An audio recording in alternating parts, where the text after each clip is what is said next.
Hello everyone, स्वागत है आपका एक बार फिर learn with Pritam Chaudhary channel पे।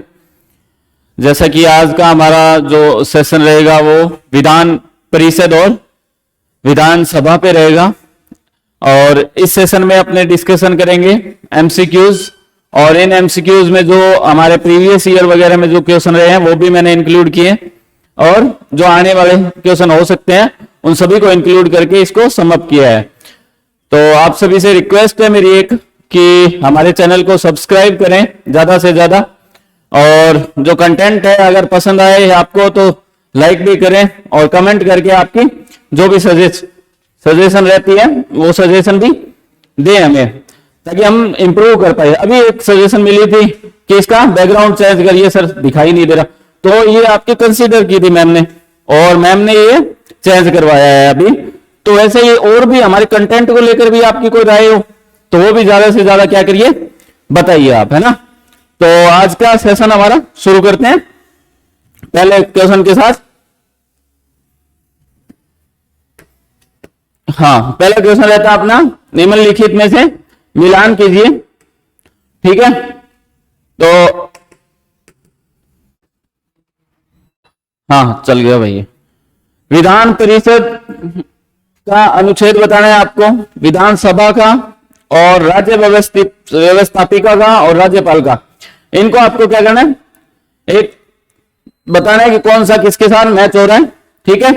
और ये आर्टिकल आपको सामने दिया गया है, अनुच्छेद 153, अनुच्छेद 170, अनुच्छेद 169, 168, ठीक है। ये सारे के सारे आपको मैच करने हैं। अभी 10 सेकेंड है आप लोगों के पास, एक बार क्वेश्चन को रीड आउट करिए और बताइए कि ये कौन सा सही है, किसके साथ ये मैच हो रहा है, ठीक है। चलिए, विधान परिषद किसमें हो सकता है, विधानसभा, राज्य व्यवस्थापिका, राज्यपाल, और आर्टिकल 153, आर्टिकल 170, आर्टिकल 169, आर्टिकल 168, ठीक है। चलिए 10 सेकेंड है, आप आंसर मैच करिए।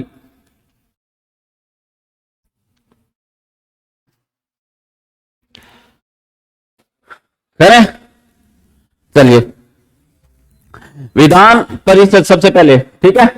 विधान परिषद का आर्टिकल रहता है, आर्टिकल यानी कि अनुच्छेद 169, ठीक है।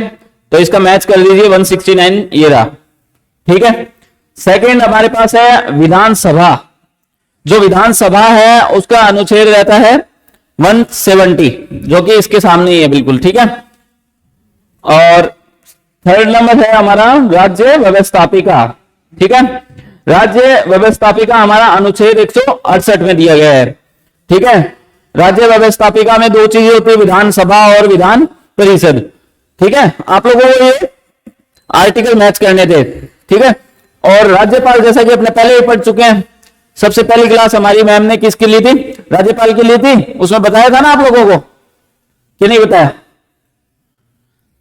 ठीक है। इसका अनुच्छेद क्या है 153, यानी कि आर्टिकल 153 किसका है, राज्यपाल, गवर्नर का। तो ऑप्शन क्या रहता है हमारे पास, बी, ठीक है। 10 सेकेंड है, आप इसको एक बार फिर रीड आउट कर लीजिए क्या सही आंसर है और उसके बाद अपने आगे बढ़ते हैं, ठीक है। बी आंसर है इसका।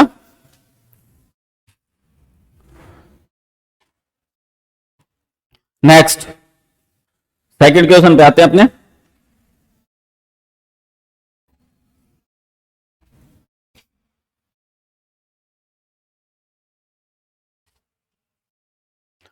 अनुच्छेद के तहत विधानसभा में अनुसूचित जाति जनजाति हेतु आरक्षण की व्यवस्था प्रदान की गई है। आपके पास 4 आर्टिकल हैं, उनमें से बताना है आपको कि कौन से अनुच्छेद में आपको अनुसूचित जाति जनजाति के बारे में बताया है, ठीक है। तो आप इसमें आर्टिकल फाइंड आउट कीजिए। ऑप्शन ए है हमारा 333, 343, 332 और 330। ये आपके 4 आर्टिकल है जिनके बारे में आपको बताना है ये कौन से आर्टिकल में आपने अनुसूचित जाति और जनजाति को रिजर्वेशन है राज्य विधानसभाओं में। ठीक है, बताइए, 10 सेकेंड है आप लोगों के पास, आंसर कर सकते हैं आप। क्वेश्चन को रीड आउट कर लीजिए अच्छे से कि पूछा क्या गया है। ठीक है, इसके अंदर एक एंग्लो इंडियन का भी प्रावधान होता था, ठीक है, जो कि इस बार इसको रिन्यू नहीं किया गया, वो भी साथ के साथ आप कमेंट सेक्शन में मुझे बताएंगे कि किस आर्टिकल में एंग्लो इंडियन का भी दिया गया है प्रावधान। ठीक है,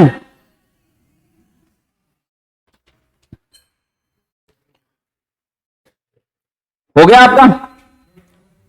चलिए, आर्टिकल 332 जो है वो विधानसभा में जो अनुसूचित जनजाति है और जाति है उनको रिजर्वेशन का प्रोविजन देती है। ठीक है, और आपको बताना क्या है, एंग्लो इंडियन का। ठीक है, नेक्स्ट क्लास होगी तब मैं आपको इसके बारे में बताऊंगा। ठीक है, आप कमेंट सेक्शन में मुझे एंग्लो इंडियन के आर्टिकल के बारे में बताएंगे। ठीक है, नेक्स्ट करते हैं अपने, है ना।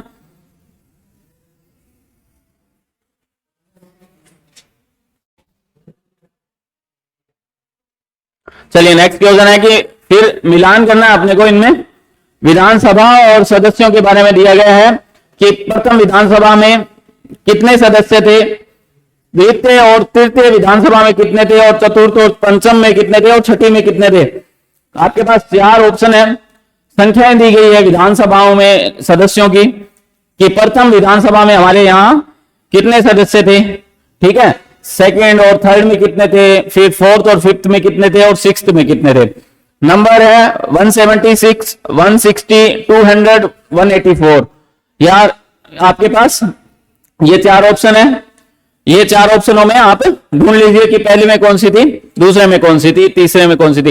ये विधानसभा किसकी बात कर रहा हूं मैं, राजस्थान की विधानसभा के बारे में। ठीक है, कोई और स्टेट की मत कर देना भाई। ठीक है, चलिए करिए, 10 सेकंड है आप लोगों के पास, करिए आप।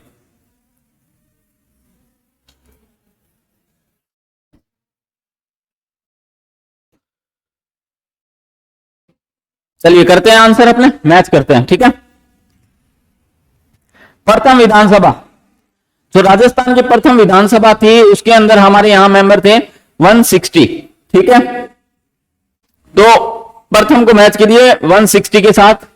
ठीक है, सेकेंड और थर्ड जो हमारी ये असेंबली रही थी उसमें नंबर रहे थे 176। ठीक है, 176 हमारी सेकेंड और थर्ड जो असेंबली थी उसमें रहे थे। फिर फोर्थ और फिफ्थ में कितने थे, फोर्थ और फिफ्थ में थे 184, 184 और छठी में कितने थे, छठी में 200। जो आज के दिन है वो लास्ट टाइम छठी विधानसभा में चेंज हुए थे, उसके बाद चेंज नहीं हुए हैं। अभी भी 200 है और पहले भी 200 थे। अब चेंज कब होंगे, ये 2026 के बाद नंबर है वो हमारे चेंज होने हैं। ठीक है, विधानसभाओं जितनी भी विधानसभा है भारत के अंदर उनके सबके विधानसभा सदस्यों की संख्या में बदलाव 2026 में होंगे। ठीक है, तब तक के लिए ये स्थिर रहेगी, यही नंबर 2026 तक जितने भी अपने इलेक्शन होंगे उनमें रहेंगे, है ना। आगे बढ़ते हैं, एक बार फिर आप रीड आउट कर लीजिए इसको, इस क्वेश्चन से गो थ्रू लीजिए, उसके बाद अपने आगे बढ़ते हैं, है ना। भाई ज्यादा से ज्यादा सब्सक्राइब कीजिए हमें और कमेंट दीजिए ताकि हम इन्हें इंप्रूव कर पाए। जो भी आप लोगों की समस्या हो, कोई टॉपिक जो भी आप चाहते हो, ठीक है, उन सभी टॉपिक पे अपने डिस्कशन करेंगे एमसीक्यू के साथ और डिस्कशन क्लास दोनों में। मैम जो डिस्कशन क्लास लेती है उन्हीं के एमसीक्यूज अगली क्लास में प्रोवाइड करवा रहे हैं आपको, है ना। चलिए आगे बढ़े।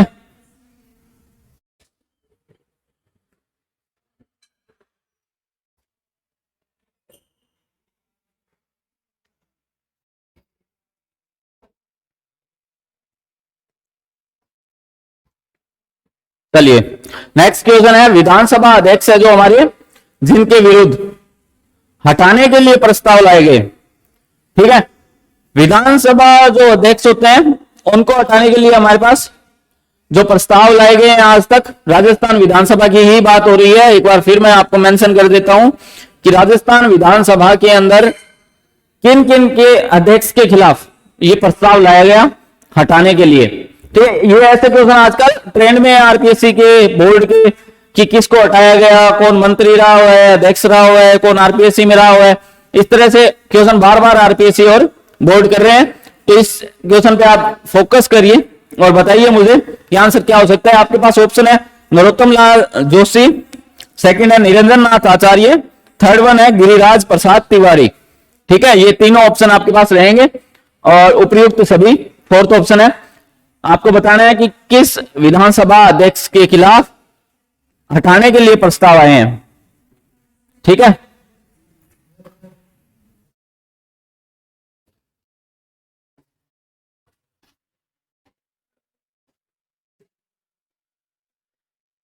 चले आगे बढ़, आंसर बताते हैं अभी, है ना। पहले है नरोत्तम लाल जोशी जी। ठीक है, हमारे प्रथम अध्यक्ष रहे हुए हैं ये। पहली बात तो ये कि हमारी राजस्थान जो विधानसभा है उनके प्रथम जो अध्यक्ष रहे हुए हैं नरोत्तम लाल जोशी, इन्हीं के खिलाफ प्रस्ताव लाया गया था सबसे पहले। ठीक है, फिर निरंजन नाथ आचार्य जी हैं, इनके खिलाफ भी प्रस्ताव आया हुआ है हटाने के लिए। ठीक है, एंड थर्ड गिरिराज प्रसाद तिवारी, इनके खिलाफ भी हटाने के लिए प्रस्ताव आए हैं। ठीक है, इन तीनों के खिलाफ अध्यक्ष होते हुए हटाने के लिए प्रस्ताव आया था राजस्थान विधानसभा में। तो उपयुक्त सभी इसका आंसर हो जाता है। ये तीन ही आज तक के अध्यक्ष रहे हैं जिनके खिलाफ प्रस्ताव लाया गया है इनको हटाने के लिए आज तक। ठीक है, एक बार फिर आप रीड आउट कर लीजिए, इसे गो थ्रू हो लीजिए इस आंसर पे और आगे बढ़ते हैं फिर इसके बाद, है ना। कोई दिक्कत हो जहां भी कमेंट सेक्शन में बता दीजिए हमें, ताकि मैं इंप्रूव कर पाऊं अगली बार।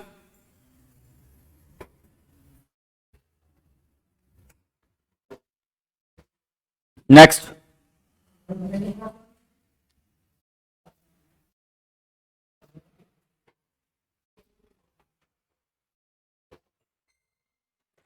ठीक है, आइए। विधानसभा अध्यक्ष द्वारा उपाध्यक्ष त्याग पत्र कौन से अनुच्छेद के तहत दिया जाता है। ठीक है, उपाध्यक्ष को, पहली बात तो ये क्लियर हो जाती है इस क्वेश्चन से कि अध्यक्ष किसको त्याग पत्र देता है, उपाध्यक्ष को।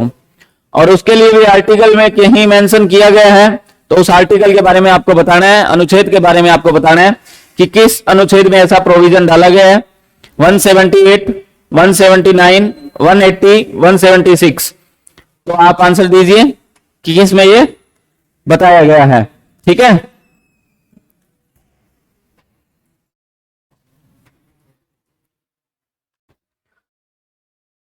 दस सेकेंड है आप लोगों के पास, आंसर मैच कर लीजिए। चलिए आंसर करते हैं। 179 आर्टिकल है जिसके अंदर ये हमें बताया गया है कि अध्यक्ष है वो उपाध्यक्ष को त्याग पत्र देगा, है ना। बाकी तीनों आर्टिकल के बारे में आप मुझे बताएंगे कि किस आर्टिकल में क्या मेंशन किया गया है ना। 10 सेकेंड है आपके पास, एक बार फिर रीड आउट कर लीजिए इसे और मुझे बताना नेक्स्ट टाइम जब भी हो इन तीन आर्टिकल में क्या क्या मेंशन किया हुआ है अपन, है?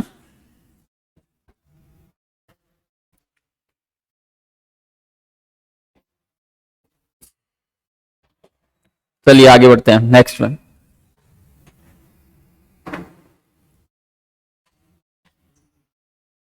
नेक्स्ट क्वेश्चन है कि विधानसभा में दल बदल के संबंध में निर्णय कौन लेता है। दल बदल कानून कब आया, ठीक है, और इसके क्या प्रावधान है ये अपने पिछली क्लास में बता चुके हैं। आप मेरी पिछली क्लास है वो एक बार चेक कर लेना, उसके अंदर ये सारा मैंने डिस्कस किया हुआ है। और इस कानून के संबंध में एक बार जो वहां पे मैंने स्किप की थी वो अब बतानी है आप लोगों को कि इसके संबंध में निर्णय कौन लेता है।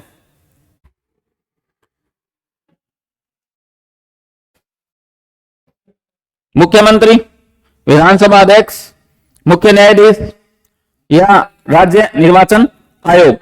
ठीक है, आपको आंसर देना है कि इनमें से कौन है जो दल बदल कानून के निर्णय लेता है ना। बताइए, 10 सेकेंड है आप लोगों के पास, आंसर कीजिए।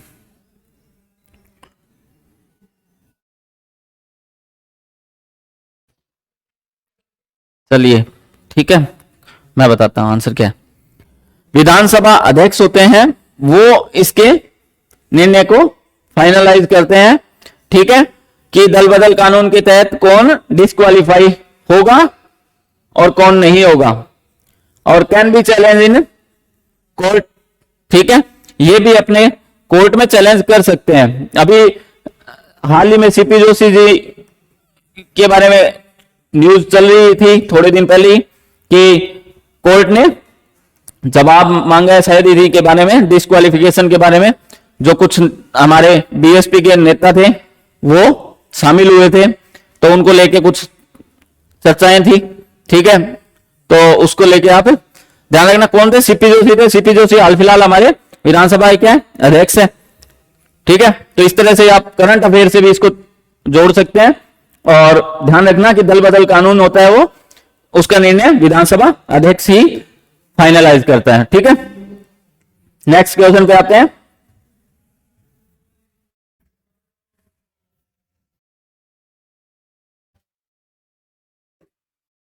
राजस्थान में अब तक कितने गैर सरकारी विधेयक कानून बन चुके हैं? जो गैर सरकारी कानून या विधेयक होते हैं वो कौन लेके आता है? ये आपको, जो सरकारी विधेयक होता है वो तो पक्ष वाले लेके आते हैं, गैर सरकारी विधेयक विपक्ष वाले लेके आते हैं। ठीक है, तो ये आप एक बात और नोट कर लेना कि कौन लेके आता है गैर सरकारी विधेयक। और इसके बाद आपको बताएं कि राजस्थान में अब तक ऐसे कितने कानून हैं जो बन चुके हैं, जो गैर सरकारी विधेयक होते हैं वो लाए गए और उन्हें पारित भी करवाया गया। ठीक है, बताइए।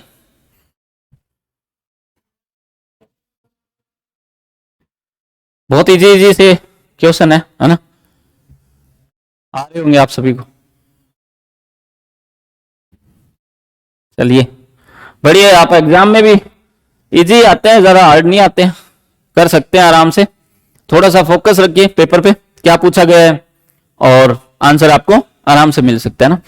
4 इसका आंसर है। ठीक है, पहली विधानसभा, दूसरी और 5th जो विधानसभा, पंचम या 5वीं विधानसभा में ये लाए गए थे। पहली विधानसभा में ऐसे 2 भी लाए थे, द्वितीय में 1 और 5वीं में भी 1 आए थे। इस तरह से 4 विधेयक आज तक आ चुके हैं हमारे यहाँ। ठीक है, और 4 विधेयक कौन से हैं? गैर सरकारी। ठीक है, गैर सरकारी विधेयक कितने आए हैं? 4 आए हैं अभी तक, है ना। तो ध्यान रखना ये क्वेश्चन कि गैर सरकारी कितने हैं? नंबर 4। ठीक है, पहली, दूसरी और 5वीं 3 विधानसभाएं थी जिनमें ऐसे कानून आ गए हैं और वो पारित भी करवाए गए हैं। ठीक है, आगे बढ़े। चलिए चेंज करते हैं, नेक्स्ट क्वेश्चन।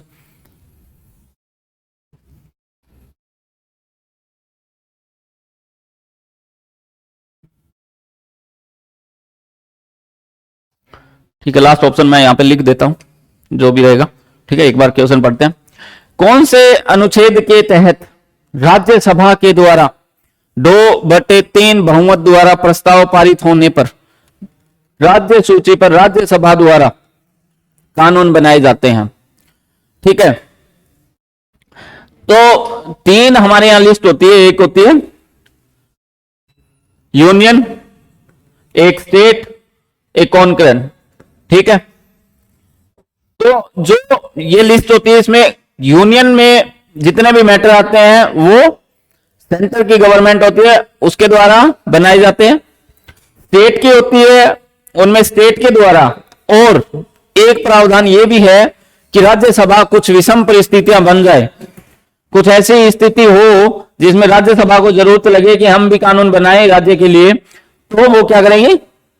कानून बना सकती है। ठीक है, अब ये कॉन्करेंट लिस्ट है, इसमें सेंटर और स्टेट दोनों में डिस्कशन होता है, और दोनों तरफ से जब तक मेजोरिटी नहीं बनती तब तक कानून नहीं बन पाता नहीं मैटर पे। तो ये दोनों के लिए, ये स्टेट के लिए, ये सेंटर के लिए, है ना।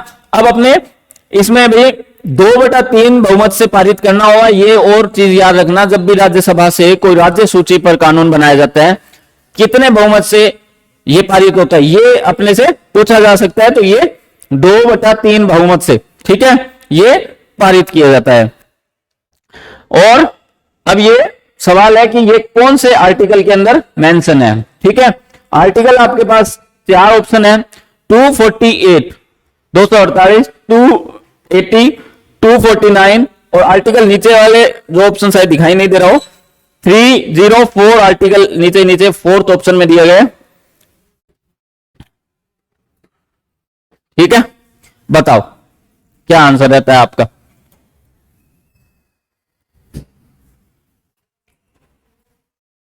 अनुच्छेद जो राज्यसभा के द्वारा 2/3 प्रस्ताव पारित होने पर, ठीक है, राज्यसभा के द्वारा 2/3 बहुमत द्वारा प्रस्ताव पारित होने पर राज्य सूची पर राज्यसभा द्वारा कानून बनाए जाते हैं, वो आर्टिकल 249 में मेंशन किया गया है, ठीक है भाई।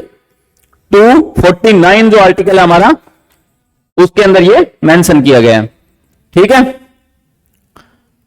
चलिए आगे नेक्स्ट क्वेश्चन पे आते हैं, एक बार इसको देख लीजिए अच्छे से, उसके बाद बढ़ते हैं ना।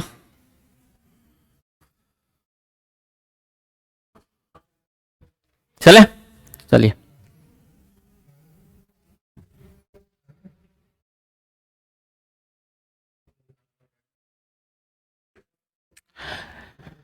सर्वाधिक समय तक विधानसभा के अध्यक्ष रहे हैं। सर्वाधिक समय तक कौन हमारे यहां राजस्थान विधानसभा में अध्यक्ष रहे हैं, यह आपको बताना है।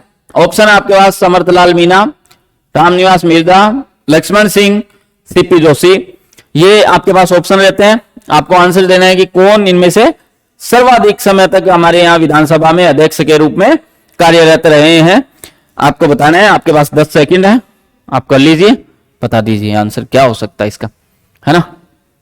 चलिए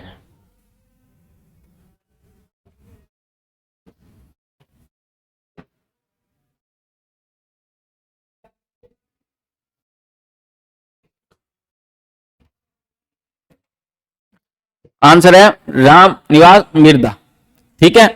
ये हमारे यहां सबसे ज्यादा समय तक रहे हैं, और सबसे कम समय तक रहे हैं समर्थलाल मीणा जी, ठीक है। ये आंसर आप चेक कर लेना कि सबसे ज्यादा किसके समय, रामनिवास मिर्जा जी के समय अध्यक्ष रहे हैं ये खुद, और सबसे कम समय पर समर्थलाल मीणा जी रहे हैं, जो कि उपाध्यक्ष भी रहे हुए हैं, ठीक है। एक क्वेश्चन ये भी बन जाता है कि सबसे कम कौन रहे हैं, उपाध्यक्ष कौन रहे हैं, तो ये समर्थलाल मीणा जी रहे हैं, ठीक है। रामनिवास मिर्जा जी जो कैबिनेट में मंत्री भी रहे हुए हैं, ठीक है, और यहां पे अध्यक्ष रहे हुए हैं, तो ये ऐसा भी क्वेश्चन बन सकता है।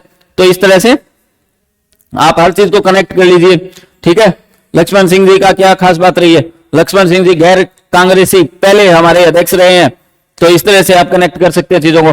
सीपी जोशी जी भी सेंटर में मिनिस्टर रहे हैं, तो ये भी आपको पता होना चाहिए कि भाई कौन से ऐसे अध्यक्ष है जो कैबिनेट में मिनिस्टर रहे हैं और यहाँ पे हमारे अध्यक्ष रहे हैं। तो ये ऐसे क्वेश्चन अपने को आने चाहिए, क्योंकि आजकल पैटर्न है वो चेंज हो गया है। हर एग्जाम का टफेस्ट जो साइड रहती है उनकी तरफ से वो देने की कोशिश करते हैं। वो होते आसान है, फैक्ट देते हैं जो साफ साफ अपने को याद करने हैं, है ना। कुछ इसमें खास है नहीं जो आपको ट्रिक लगानी हो, बस इतना सा है कि आपको ये फैक्ट याद है तो आंसर मिल जाएगा, नहीं तो नहीं मिल पाएगा, है ना। चलिए आंसर करते हैं नेक्स्ट।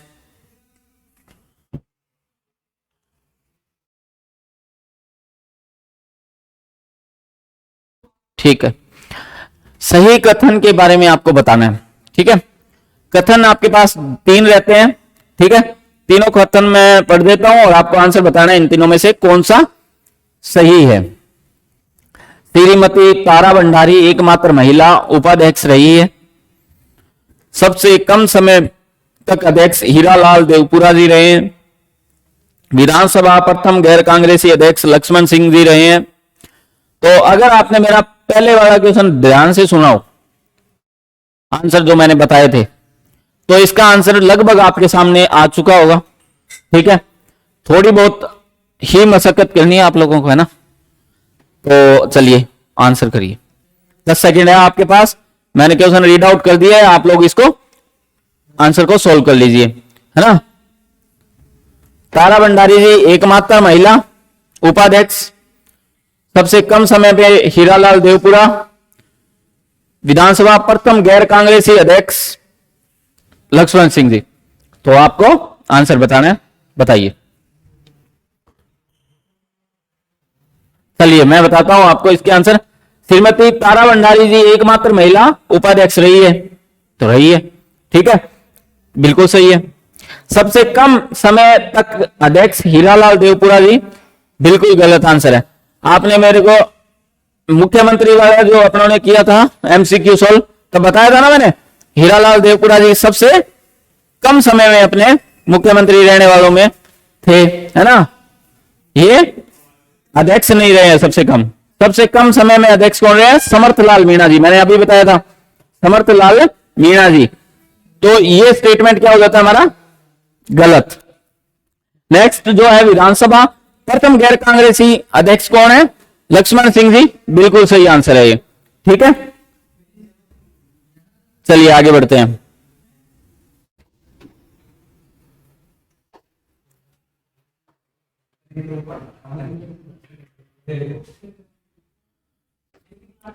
विधानसभा अध्यक्ष जो केंद्र में मंत्री नहीं रहे हैं, अब इन्होंने पूछा है नहीं रहे हैं, ये कुछ वर्ड है जो अपने को नहीं है, असत्य है, सत्य है, इन पे क्या है अंडरलाइन कर लेना चाहिए ताकि अपना क्वेश्चन गलत नहीं हो, है ना।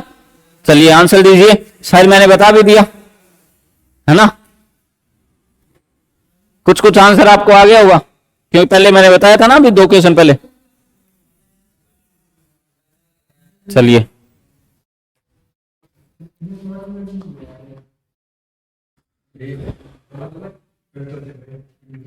सीपी जोशी जी केंद्रीय मंत्री रहे हुए हैं, ठीक है। कैलाश चंद्र मेघवाल जी बिल्कुल रहे हुए हैं, ठीक है।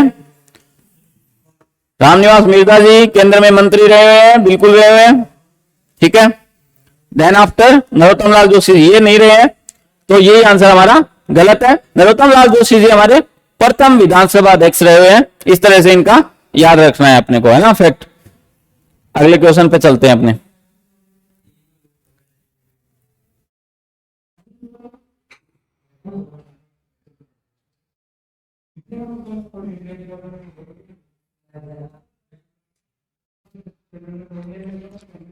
कौन से युगम में विधानसभा अध्यक्ष जो विधानसभा उपाध्यक्ष रहे हैं, ठीक है।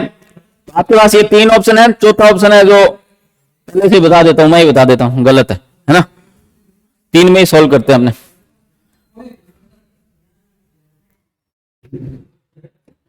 पहला ऑप्शन है निरंजन नाथ आचार्य, पूनमचंद बिश्नोई, हीरालाल देवपुरा।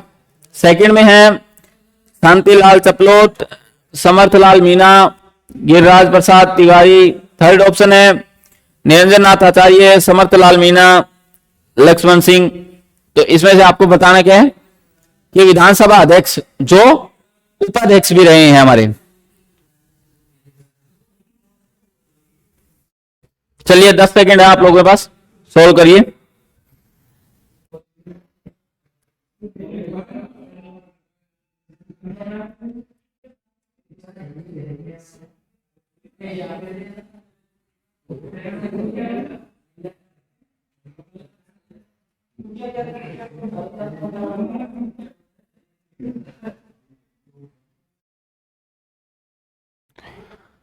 चलिए मिल गया वो आंसर, है ना। देखते हैं। निरंजन नाथ आचार्य जी बिल्कुल रहे हैं हमारे यहाँ, ठीक है। पूनमचंद बिश्नोई जी भी रहे हैं, हीरालाल देवपुरा जी नहीं रहे हैं। यहाँ पे ये ऑप्शन है वो गलत होने की वजह से ये पहला ऑप्शन कट हो जाता है। शांतिलाल चपलोत जी बिल्कुल रहे हैं हमारे यहाँ, समर्थलाल मीणा जी रहे हैं, गिरिराज प्रसाद तिवारी जी रहे। तो ऑप्शन बी है वही अपने को मिल जाता है कि ये जो है जो अध्यक्ष के साथ उपाध्यक्ष भी रहे हुए हैं, ठीक है। तो अपने को ये पता होना चाहिए कि कौन कौन है इनमें से जो अध्यक्ष भी रहे हैं और उपाध्यक्ष भी रहे हैं।